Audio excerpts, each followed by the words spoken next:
Olivia, I think you were quoted when you first announced the transfer that if you hadn't been cleared to play this year, you were just going to go ahead and go pro. You wouldn't have stuck around college for another year. So now that you've been through it and there's this extra year of eligibility hanging out there, what is your kind of thought process about that as you head into this final home stretch of the season?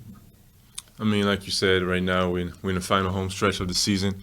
So honestly, my mind is on the end of the season and trying to, be the best version of myself every night, every game. And I mean that's a good question. And that's a question that I think about. I don't have the answer yet, but I'm just glad to be here and happy to finish this season.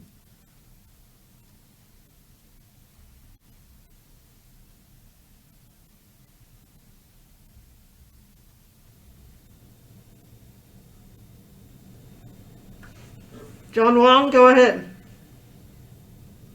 Hi, Olivier. Congratulations on making it to senior day. A lot of times within the realm of collegiate sports, the value of an education kind of gets pushed under the table.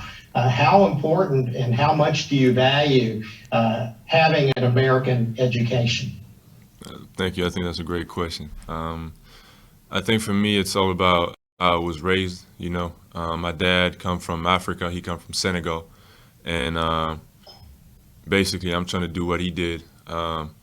He left for a better life. I'm not saying that I had bad condition back home, but he left for a better life and went to France and study, earned his degree, and he is now living a comfortable life. And he built his own legacy, and that's I think that's the path that I want to choose. And being able to be in this position today it's a blessing for me, and it's a way of remembering what my dad taught me, and is still teaching me to this day.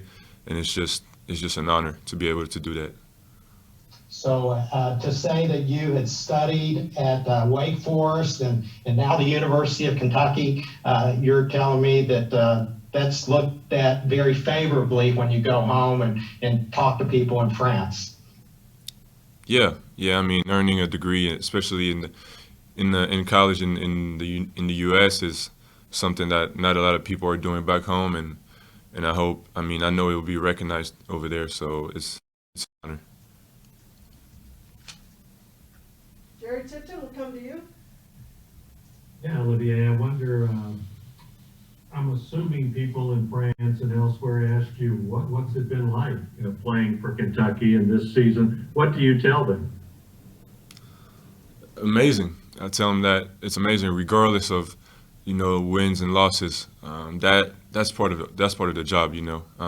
Unfortunately, not at Kentucky, not as much, but it's just I tell them that it's a blessing. It feels amazing to be able to put on that jersey. That 4 years before that, I would have never thought that I would be in this position today. I mean, not a lot of kids from France get the chance to play for Kentucky or a school like that, and I mean, it's just I'm blessed, honestly, and all I can tell them is that I'm trying to take as much as I can while I'm here, and keep moving forward. But it's an amazing experience. And I wonder how Kentucky basketball is perceived in France, or is it perceived in France? They have other things on their minds. It is. I mean, not a lot of people know a lot about college basketball, but they definitely know about Kentucky. They know it's one of the biggest program in college basketball and one of the best programs in college basketball. So they definitely know about Kentucky. Larry Vaught, go ahead. Yeah, Olivia, again, I don't know much about the French basketball culture, but I was just wondering, are you considered like a role model back home for a lot of kids then? And do you have a lot of kids reach out to you or anything? I know a lot of people follow what I'm doing here. I don't know if I'm a role model or not. I'm trying to behave myself the best I can. I got a little brother, so I'm trying to set the example for him, even though he doesn't really need me right now. He plays for Real Madrid, and I mean that's who I'm trying to not impress, but lead, and hopefully it inspires a lot of younger kids to pursue their dreams too. Thank you. Kyle Tucker will come to you next. Davion mentioned that he was talking to you and Keon, I guess yesterday or well, the last couple of days about just how different this team feels now. That even when you had the first 3-game winning streak, it felt like something was still missing, and that thing is not maybe missing anymore. What is the thing you think that feels different, and do you agree with him that it's a different kind of vibe right now?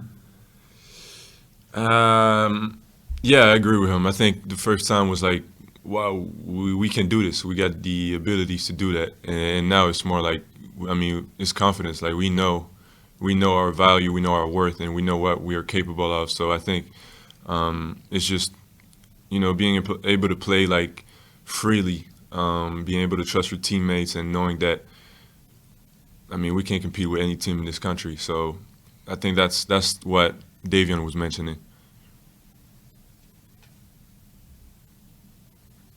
John Hale, we'll circle back to you. Olivia, is your family going to be able to be here for senior day? Have they been able to come watch you at all? No. Unfortunately, no. John Wong, go ahead. Olivia, so much has been made this year about how many experiences have been lost due to COVID that you haven't gotten the full experience. And, a lot of times we see you and we saw how disappointed you were after the Arkansas game. The fans here, they want to know that you had a good time at the University of Kentucky. Can you give us just an example of some of the really fun moments that you'll always remember and be able to take with you the rest of your life? Yeah. First of all, the first one that came to my mind is when I heard that I would be eligible, because we forget, but I'm just grateful to be able to play, honestly. Not so long ago, I didn't know if I was going to be able to wear the Kentucky jersey. And that news was, when I heard about it, I told you guys that the reaction from the fan base, from coach, it was incredible. But honestly, it's a tough year, yes, but I'm grateful to be able to experience that at the University of Kentucky. It's tough. It's a lot of obstacles, but we're learning so much from that, and I think that later in our lives we will be grateful for that moment, even though at that time right now in the present it's really hard to get through. But we feel the support. There's a lot of fans out there that support us, and it's incredible. Any off the court experiences, maybe foods you've eaten or places you've visited? Places I've visited, not so much, but just going with the guys when we have team dinner and stuff like that, or just hanging out in the lodge. I don't have a specific one in mind, but if I take time, I know I'll find a couple of them. Jerry Tipton, go ahead. Yeah, Olivier, how do you assess how you've played this season? How do you assess your season? My season, I think I learned a lot from coach. I think what I realized is that for me, it's being able to play the role that coach wanted me to play and do it to the best, whether it's making my teammates better by setting great screens or finding them open shots, or games I needed to score more, or getting to the free throw line, or being a better defender, or I think I learned a lot about the versatility that I can bring to the team, and that helped my confidence, and that helped me as a player. And I wonder too, the 3 players, nobody's mentioned Florida, which of course they'll be on the court with you guys tomorrow. What sort of challenge do you think they present, and Colin Castleton in particular? I think they're playing better. I think they're playing definitely better than earlier in the season, and it's going to be a challenge for us. But also we are also playing better. So I think it's going to be a great game. It's going to be a start to get us going and keep on that winning streak, and hopefully we'll compete and play hard and fight. John Hale, finish us off. Olivia, you had a couple games there where you looked like maybe the team's best 3-point shooter. how exactly do you gauge when to take those shots? You haven't the last couple games nearly as much. What's kind of the direction to you there, and how much of that is part of your game that's still evolving? For me, it's always been there. It's just like I said, it's the role that the coach wants to give me. Some games I'll need to step out. Some other games I step out, but the defense would adjust, and it would not. I'm not going to take as many threes, but a lot of different stuff are going to be open because of that. Whether it's the roll guy, whether it's the skip, whether it's going to just space the court, and that's what's good about it, and that I think that helps definitely spacing the floor and create guys open shots.